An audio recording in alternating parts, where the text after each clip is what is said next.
So there's a new poll today from Marist in the 2024 hypothetical general election, and it is a virtual tie. Yes, look at these numbers. According to the survey, 47% support Biden, 46% back Trump in this general election hypothetical contest between the two. Now, when it comes to Trump's GOP support, according to a new Rasmussen poll, former President Donald Trump has 60% of Republican primary voters support. So that is primary there. Let's discuss the road to 2024. And it is getting exciting. Debate next week. Former Pennsylvania Senator and senior advisor to the Convention of States, Senator Rick Santorum is with us today.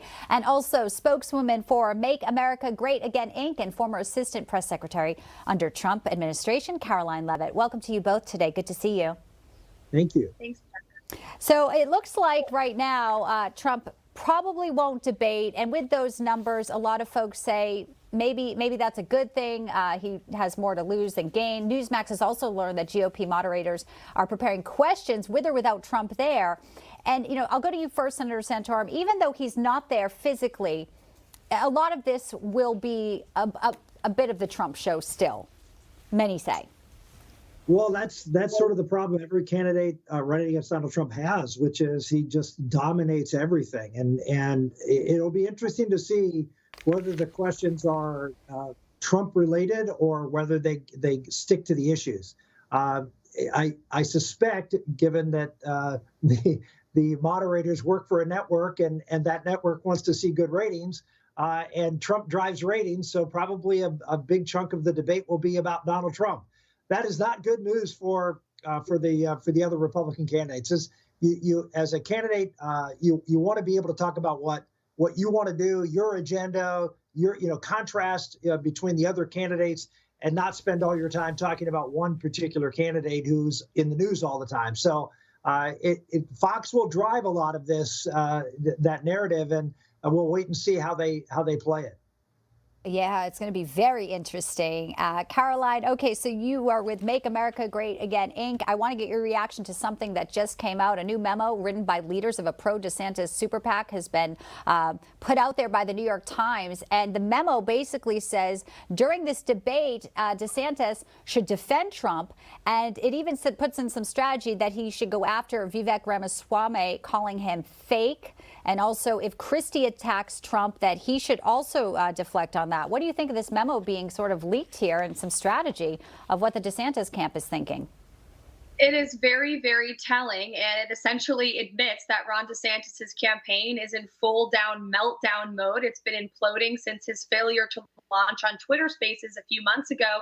Ron DeSantis has burned through millions of dollars in his very wealthy donors' cash, and their only return on investment has been his decline in the polls. The poll itself admitted that he's down more than 20 points to President Trump in Iowa, a state that Ron DeSantis has been out on every cable news network saying they're going to win Iowa. He has a great ground game in Iowa.